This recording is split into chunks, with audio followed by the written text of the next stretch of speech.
ተመልካቾቻችን ዛሬ አቶ አንዳርጋቸው ጽጌን በተመለከተ አንድ ዝግጅት ይዘን ቀርበናል። አቶ አንዳርጋቸው ጽጌ ትግል የጀመሩበት አካባቢ ነው። እንግዲህ ከእንግሊዝ መተው እዚህ ነው የህዝባዊ ኃይሉን በመመስረት በስልጣን ላይ ካለው ስርዓት ጋር ለመታገል የቆረጡትና ይህንን በተመለከተ የት ነበሩ እንዴት ያሳልፉ እንደነበር የሚያሳይ ዝግጅት ነው ይዘን የቀረብነው።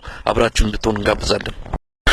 ተመልካቾቻችን እንግዲህ አቶ አንዳርጋቸው ጽጌ በዚህ አካባቢ ነው ለመጀመሪያ ጊዜ የመጡትና ይህንን በተመለከተ የሳቸው የትግል ጓድ ወይም አጋር የነበረው እንደዚሁም የግንቦት ሰባት ህዝባዊ ኃይል የፖለቲካ ጉዳዮች ኃላፊ ወጣት ታጋይ ዘመነ ካሴ አጠገብ ይገኛል። ዘመነ ወዴት እያመራን ነው?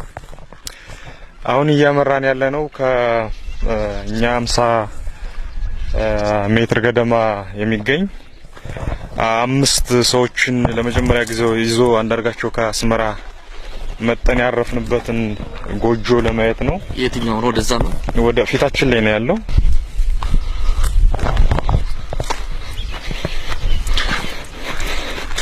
አቶ አንዳርጋቸው ለመጀመሪያ ጊዜ መጥተው የሰፈሩት እዚህ አካባቢ ነው። ከዛ በኋላ ቋሚ የሆነ የሰራዊቱ መቀመጫ ቦታ ተገንብቷል። እሱንም ወደ ኋላ ላይ እናያለን። አሁን ግን ወደዛ መጀመሪያ ወዳረፉበት ቦታ እያመራን እንገኛለን። እንደምትመለከቱት ያ የአቶ አንዳርጋቸው ጽጌ መጀመሪያ ያረፉበትና ለተወሰነ ጊዜ የቆዩበት ቤት ነው። እንግዲህ ታጋይ ዘመነ ካሴ የነበረው ሁኔታ ያስረዳናል። አብረን እንከታተል። እንግዲህ ተመልካቾቻችን የምትመለከቱት አቶ አንዳርጋቸው ጽጌ በፎቶግራፍ ይታዩ ከነበሩት ፎቶዎች ውስጥ ይሄ ቤትንም የሚመለከት ፎቶግራፍ ያያችሁ ይመስለኛል። እንግዲህ አቶ አንዳርጋቸው ጽጌ ለኢትዮጵያ ሕዝብ ነጻነት እዚህ መሬት ላይ ይተኙ እንደነበረ ከትግል አጋራቸው ከታጋይ ዘመነ ካሴ የተረዳ ነው። ታጋይ ዘመነ በጣም ቀድመን በፎቶግራፍም ተመልክተናል። አቶ አንዳርጋቸው በምን ሁኔታ ውስጥ የኢትዮጵያን ትግል ለማገዝ እዚህ በራ ውስጥ እንደነበረ ነው። እንደ አንድ የትግል አጋር ግን እንዴት አቶ አንዳርጋቸውን ትገልጻለህ? ምልክ ከዚህ በፊት በተለየ በተያዘ አካባቢ የመን መንግስት ለወያኔ አሳልፎ የሰጠው ወቅት ላይ በተለያዩ አጋጣሚዎች በቃለ ምልልስ ገልጫለሁ። ትንሽ የተለየ ስብዕና ያለው ሰው ነው። እኔ ከምልህ ምን ከማንበብ እንዴት ወደ ውስጥ ከማሰብ ያ ነገር ሊመጣ እንደሚችል አልገባኝም። ገና እያሰብኩት ነው። ወደዛ አይነት ስብዕና ሊመልስ የሚችል መጽሐፍ ምን እንደሆነም አላቅም። ምን አይነት የህይወት ተሞክሮም ወደዛ አይነት ስብዕና ሊገፋ እንደሚችል አላቅም። ግን በጣም የተለየ ስብዕና የነበረው ለራሱ ቅንጣት ታክል የማያስብ ለኛ እና ለህዝቡ ለሀገር ብቻ ይጨነቅ የነበር ሰው ነው። በግማሽ አእምሮ ምን እያሰብኩ ነበር መሰላ እንዴ በዚህ ፊት ለፊት እንሮጥ ነበር። ጧጧት የተነሳን ወንዙ መውረጃ እንሮጥ ነበርና እንዴው ትንሽ ከመደበኛው ህይወት የመጣን ስለሆን ወፈርፈርም ያል ነበርን። እዚህ አካባቢ ያለውን አየር መልመዱ ራሱን የቻለ ትልቅ ፈተና ነበር። ታመምን ሁላችን። ወባ ነው። ስንታመም እዚህ ላይ ቆሞ እንትን ሲል ያየሁት ነበር። ሊያለቅስ ሲሞክር ያየሁት ነበር። ማለት አሞት ነው እሱን ወይስ እሱ ደህና ነው? በአጋጣሚ ምን ይሮጥ አንተን ስላመማችሁ በወቅቱ እኛ ወጣቶች ነን። ከኛ የተሻለ እሱ መሮጥ ይችል ነበር በሚገርም ሁኔታ። ያው በኋላ እድሜውም ቢያገዘን የኛ ፍጥነት እየጨመረ ሲሄድ እሱ ባለበት ነው የሚቀጥልና እንዴው ፈጣሪ ምን ይሻላል እውነት የመከራ ጊዜ ያልፍ ይሆን እነዚህ ልጆች ሁሉች ወደቁብኝ ይል ነበር። እዚህ ላይ ቆሙ። እኔ ብቻ ነበር ትንሽ የተሻለ የህመም ሁኔታ ውስጥ ስለነበርኩ ሰሞኑን የነበረውና በእንደዚህ አይነት ጭንቀት ውስጥ ነው የሚያሳልፈው። እውነት ለመነጋገር እኮ ፈልጎት ወይም ለአድቬንቸር የገባበት ትግል አይደለም። ሰው ሲያይ ሊያለቅስ ይቃጣው ታያለ። ያለቅስ ነበር። እውነት በአንደኛው ክፍለ ዘመን እዚህ ቦታ ላይ መገኘት ነበረብን ወይ? እቺን የውሃ መቅጃዋን እቺን እንያት አንድ ፎቶ ነበር ከኋላ የወሰድነው አጋጣሚ እየቀዳ ብዙ ጊዜ እንዲቁጭ ብለን እንትን ሲል ፎቶ አስቀርተን እቺ ገንዳዋ ናት። ገንዳዋ ላይ ዘመን ሮጥበትን ቦታ እንትን ብለው እንደዛ መሄድ እንችላለን። እዚህ ጋር እንሰራ ነበር። እዚህ ማን ነው የሚሰራው? አቶ አንዳርጋቸው የሚሰሩ ይሰራል። በተለይ ሽሮ ከተገኘ ሽሮ በጣም ጎበዝ ነው፣ ይሰራል። እንደ ሰነፍም አይደለም ተፈጥሮና ያገኘውን ነገር መስራት ይችላል።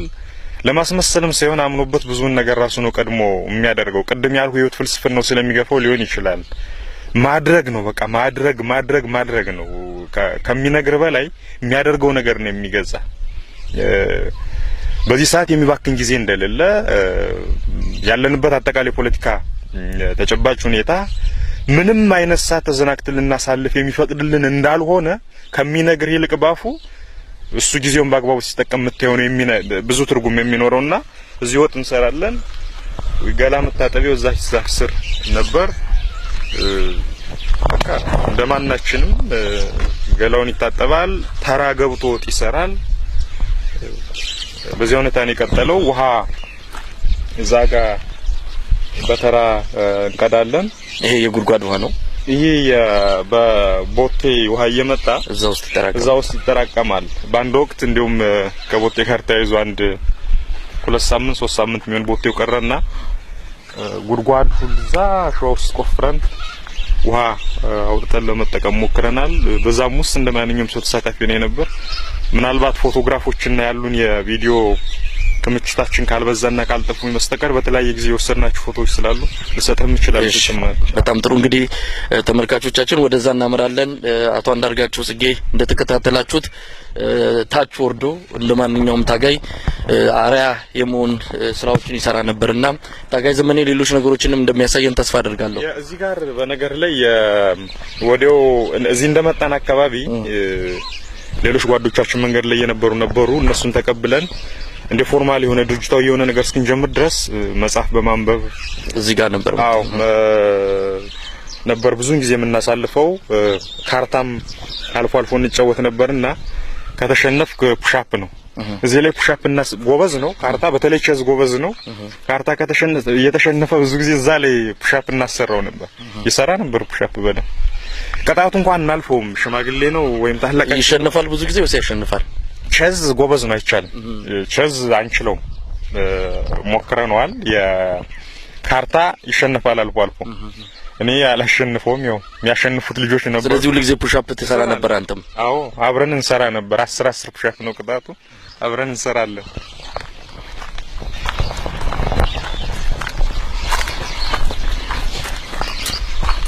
ተመልካቾቻችን የምትመለከቱት አቶ አንዳርጋቸው ጽጌ የተኛባቸው የነበሩት እነዚህ ይሄ ምንድነው? ይሄ ጃኬት ሙሉቀን ወንድም ማለት ቦምቡ የመጣበት አቶ አንዳርጋቸውን ለመግደል ሁሉ ያው እዚህ የቦምቡና ሽጉጡ እዚህ ውስጥ ጨምረው ነው የሰፏቸው። ተመልካቾቻችን ይሄ የምትመለከቱት ጃኬት እንግዲህ አቶ አንዳርጋቸው ጽጌን ለመግደል የኢትዮጵያ መንግስት ከፍተኛ ደህንነት ሰራተኞች የተሳተፉበት ዘመቻ ነበር። እንግዲህ ይሄ ጃኬት ነው በትረካም ሰምታችሁት ከሆነ የስልክ መልእክቶችንም የተለዋወጡትን ስናሰማ እንደነበር ይታወሳል። ይሄ ጃኬቱ ያንን ሲንገልጽ የነበረውን እንግዲህ በመጨረሻ አይተነዋል። ቦምቡ እዚህ ውስጥ ነበር የነበረው። ቦምቡ እዚህ ውስጥ ነው የነበረው። ቦምቡ እንግዲህ ቦታው ላይ ተቀምጧል። ቦምቡ እሺ የፎቶዎቹ አንስተን የላክናችሁ ናቸው። ያኔ ሰኔሉ ይሄ ነው ከአሬና ጀምሮ የተኛበት። እስቲ የፈታ ታሳየናለህ? እቺ ነች። እቺ ናት ብርድ ልብሷ፣ ሰኔሏችን ናት። አንሶላችን ነች። እቺ ቱታው ነች። ምናልባት ብዙ ሰው ሊያውቃት ይችላል። ቱታው ነች። እቺ ቲሸርት ነች። ያው በዚህ ስፖርት ምናምን ይሰራባታል። ሁሌ ነው የሚለብሳት እቺ እና እቺ ፎጣው ነች። እቺ ፎጣው ነች። ገላውን ምናምን ስታጠብ የሚያሸርጣት ነች። እነዚህ ከታመመ በኋላ የሰጠነው ተጨማሪ ተንተራሳቸው ብለን ነበር። አለበሳቸው። ንጹህነታቸው ራሱ ይታወቃል። ሰላም ውድ የኢትዮ አዲስ ዴይሊ ተከታታዮች እንኳን ወደ ቻናላችን በሰላም መጣችሁ። ዛሬ በሀገራችን ሰላምና መረጋጋት ዙሪያ እጅግ አሳሳቢና አንገብጋቢ ጉዳይ ይዘንላችሁ መጥተናል። የኢትዮጵያ ጦር ኃይሎች ጠቅላይ ኢታማዦር ሹም ፊልድ ማርሻል ብርሃኑ ጁላ በቅርቡ የሰጡት መግለጫ አገሪቱ ከፕሪቶሪያው የሰላም ስምምነት በኋላ በየትኛው አቅጣጫ እየተጓዘች እንደሆነ የሚያሳይ ወሳኝ ምልክት ነው። ፊልድ ማርሻል ብርሃኑ ህዝባዊ ወያነ ሓርነት ትግራይ ወይም ህወሓት ከሰላም ስምምነቱ በኋላ የፈጸማቸው ድርጊቶች ወደ ጦርነት ለመግባት ከበቂ በላይ እንደሆኑ በግልጽ ተናግረዋል። ይህ እጅግ ከባድ መልእክት ሲሆን ዛሬ በዚህ ትንታኔያችን ውስጥ የፊልድ ማርሻሉን ንግግር፣ ህወሓት የሰጠውን ምላሽ፣ የሁለቱንም ወገኖች ክሶችና ይህ ሁሉ የፕሪቶሪያን ስምምነት ትግበራና የሀገሪቱን ሰላም እንዴት እንደሚያናጋ በዝርዝር እንመለከታለን።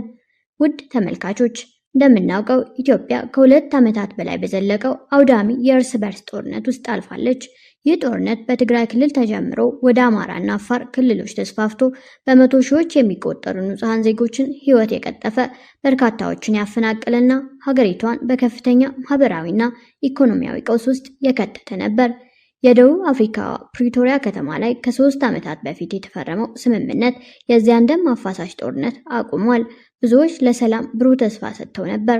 ሆኖም ከ3 ዓመታት በኋላ ስምምነቱ ሙሉ በሙሉ ሳይተገበር በሁለቱ ተዋዋይ ወገኖች ማለትም በፌዴራል መንግስቱና በህወሓት መካከል የጋራ መካሰስ የበዛበት፣ ሰላሙም እጅግ ተሰባሪ ሆኖ ቀጥሏል። የፊልድ ማርሻል ብርሃኑ ንግግር የመጣውም በዚህ እጅግ አሳሳቢና ስስ ወቅት ነው። ፊልድ ማርሻል ብርሃኑ የህወሓትን ድርጊቶች የዘረዘሩት ከ5 ዓመት በፊት ህወሓት በሰሜን እዝ ላይ የፈጸመውን ጥቃት ለማስታወስ በተዘጋጀ መድረክ ላይ ነበር። እኚህ ጥቃት ለ2 ዓመት ጦርነት መቀስቀሻ ዋና ምክንያት ተደርጎ ይወሰዳል። ፊልድ ማርሻሉ ህወሓት ከፕሪቶሪያው ስምምነት በኋላ የፈጸማቸው ተብለው የዘረዘሯቸው ድርጊቶች ለጦርነት ከበቂ በላይ እንደሆኑ የገለጹት ሲሆን እነዚህም እጅግ አሳሳቢ ናቸው። ከቀረቡት ክሶች መካከል በዋነኝነት የሚጠቀሰው የጽምዶ ቡድን መመስረት ከኤርትራ ወይም ሻዕቢያ ጋር እና የድንበር ጥሰት ነው። ይህ ክስ እጅግ ስትራቴጂካዊና ስሜታዊ ነው። ህወሓት ከዚህ በፊት በጦርነቱ ወቅት ኤርትራን ወይም ሻዕቢያን የዘር ጭፍጨፋ ፈጽማለች ሲል ሲከስ እንደነበር እናስታውሳለን። አሁን ደግሞ ፊልድ ማርሻሉ ህወሓት ከዚህ አካል ጋር ጽምዶ የተባለ ጥምረት ፈጥሮ ድንበር እየጣሰ ይሄዳል ሲሉ መከሰሳቸው አሳፋሪ ክህደት የሚል ቅጽል አሰጥተውታል። ይህ የሚያሳየው ህወሓት ከዚህ በፊት የነበረውን አቋም ቀይሮ ከቀድሞ ጠላቱ ጋር በመተባበር የሀገሪቱ ሉዓላዊነትና የሰላም ስምምነቱን መጣሱን ነው። የኢትዮጵያ የውጭ ጉዳይ ሚኒስቴርም ለመንግስታቱ ድርጅት በጻፈው ደብዳቤ ተመሳሳይ ክስ ማቅረቡ ይህ ጉዳይ ቀላል አለመሆኑን ያመላክታል። በተጨማሪም ህወሓት የተፈናቃዮችን ወደ ቀያቸው መመለስ እየከለከለ ነው የሚል ክስ ቀርቦበታል። ጦርነቱ ብዙዎችን ከቤት ንብረታቸው አፈናቅሏል። የሰላም ስምምነቱ አንዱ ዓላማም የተፈናቀሉ ዜጎች በሰላም ወደ መኖሪያቸው እንዲመለሱ ማድረግ ነው። ፊልድ ማርሻሉ ግን ህወሓት እኔን ተሸክሞ ካልገባ ተፈናቃይ አልለቅም በሚል ተፈናቃዮችን እንደ የፖለቲካ ካርድ እየተጠቀመበት ነው ሲሉ ከሰዋል። ይህ ሰብአዊ መብትን ከመጣስ ባሻገር በመንግስትና በህዝብ መካከል መተማመንን የሚሸረሽር ድርጊት ነው። የሰራዊት ማሰልጣንና ዲዲአር አባላትን መመለስ ሌላው አሳሳቢ ክስ ነው።